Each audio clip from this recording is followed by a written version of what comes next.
Hi everyone, our group will present for subject legal and ethical aspects of information systems, IMS 657. In this campaign video, our group will present our group assignment on the topic of cybercrime. What is cybercrime? Cybercrime is sometimes known as computer crime, electronic crime, or e-crime. Cyber is an abbreviation for cyberspace. The computer network's electrical medium, where internet conversation occurs. Cybercrime is defined as computer-mediated actions that are either unlawful or deemed criminal by some parties that may be carried out over worldwide electronic networks. Cybercrime is defined as criminal behavior in which a computer or network is an essential component of the crime. Cybercrime was divided into two categories and defined as follows. Firstly, cybercrime or computer crime is defined as any criminal activity directed by means of electronic operations that attacks the security of computer systems and the data processed by them. Second, in a broader meaning, computer-related crime, cybercrime refers to any criminal behavior performed through or in relation to a computer system or network, including offenses such as unauthorized possession and providing or distributing information through a computer system or network. Next, Act of Cybercrime. In Malaysia, there are 4 types of cyber law in use. Topics discussed in cyber law are about copyright, privacy, and freedom of speech. The cyber laws are Digital Signature Act, Act 562, Computer Crimes Act 1997, Act 563, Telemedicine Act 1997, Act 564, and Communications and Multimedia Act 1998, Act 588. The Digital Signature Act 1997 was created to protect electronic communications, especially on the Internet. Digital signatures are identity verification standards that use encryption techniques to protect against email forgery. This also ensures that no one can spy on, intercept or corrupt the data being sent. In addition, the Computer Crime Act 1997.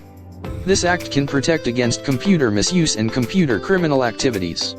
The punishment received in violation of this act is a fine not exceeding 25,000 ringgit or imprisonment for a term not exceeding 3 years or both. Under the Telemedicine Act 1997, it ensures that only qualified medical practitioners can practice telemedicine and thus the rights and wishes of their patients are protected.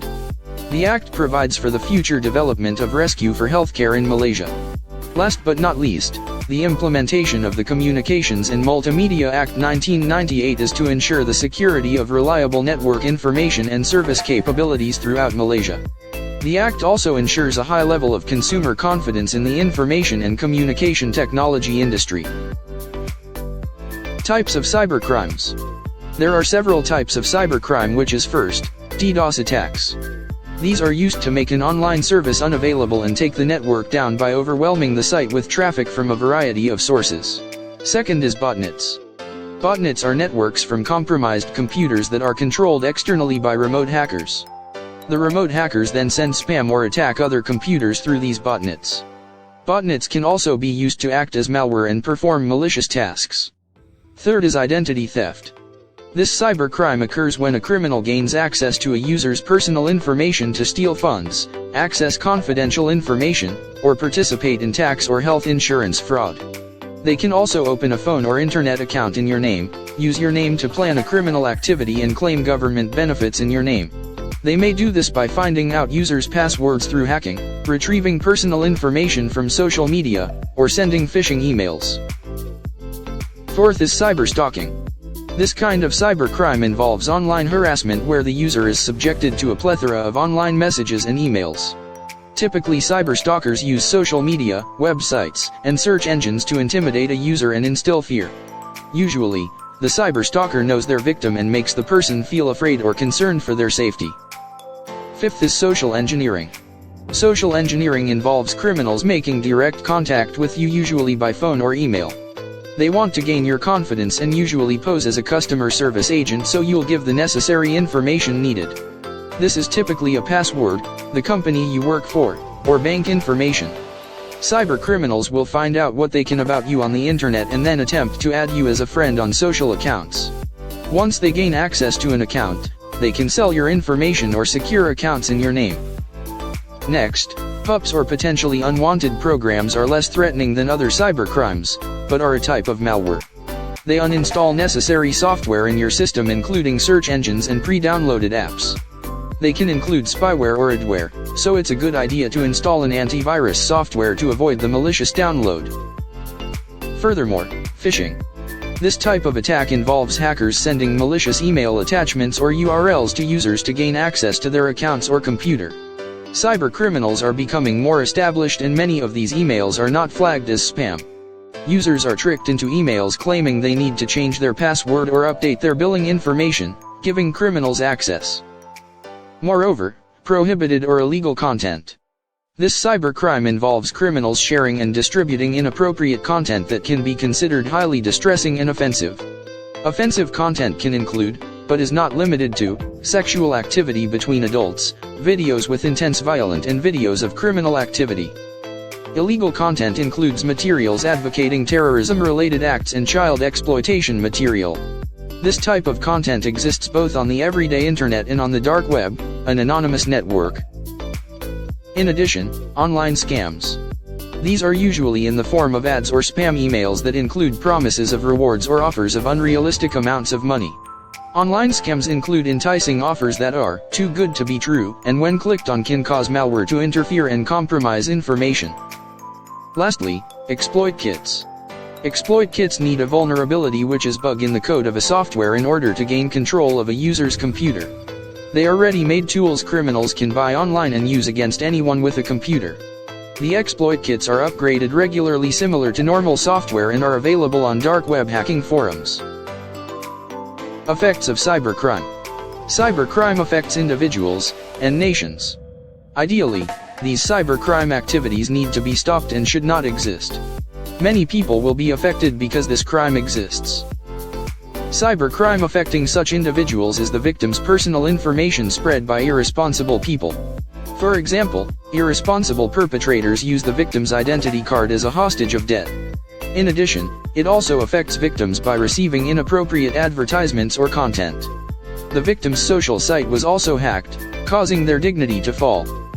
Furthermore, cybercrime also affects the country by affecting harmony and unity, that is, many web pages that deliberately spread various gossip and slander as well as negative propaganda.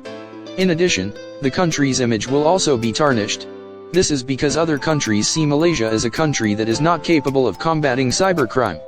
Finally, the country's confidential information will also be spread as the country's official database is easily hacked. How to prevent cybercrime? So, now you understand the threat cybercrime represents. What are the best ways to protect your computer and your personal data? Here are some top tips.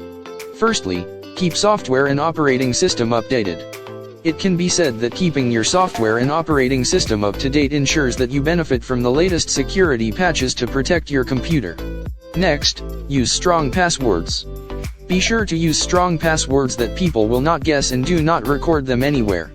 Or use a reputable password manager to generate strong passwords randomly to make this easier. Other than that, do not click on links in spam emails or untrusted websites. Another way people become victims of cybercrime is by clicking on links in spam emails or other messages, or unfamiliar websites. Avoid doing this to stay safe online. Apart from that, do not give out personal information unless secure. Never give out personal data over the phone or via email unless you are completely sure the line or email is secure. Make certain that you are speaking to the person you think you are. Lastly, contact companies directly about suspicious requests. If you get asked for data from a company who has called you, hang up. Call them back using the number on their official website to ensure you are speaking to them and not a cyber criminal. Ideally, use a different phone because cyber criminals can hold the line open. When you think you've redialed, they can pretend to be from the bank or other organization that you think you're speaking to. Now, let's hear what netizens say about cybercrime. Always protect your phone or PC with antivirus so that can protect from cybercrime. Manage your social media settings and keep your personal and private information secure, since hackers may frequently obtain your personal information with a few data points, so the less you post publicly the better. can teach your children about acceptable internet use without cutting off communication connection. Make it clear to them that they may come to you if they are exposed to online harassment, stalking, or bullying. In conclusion, preventing cybercrime is, in some ways, everyone's concern. Consider it a duty to help against cybercrime. For the majority of individuals, this means taking a few easy, common-sense precautions to protect themselves and their families. It also entails notifying relevant officials about cybercrime at the right time. You're assisting in the battle against cybercrime when you do so. So now you understand the threat of cybercrime, protect yourself from it,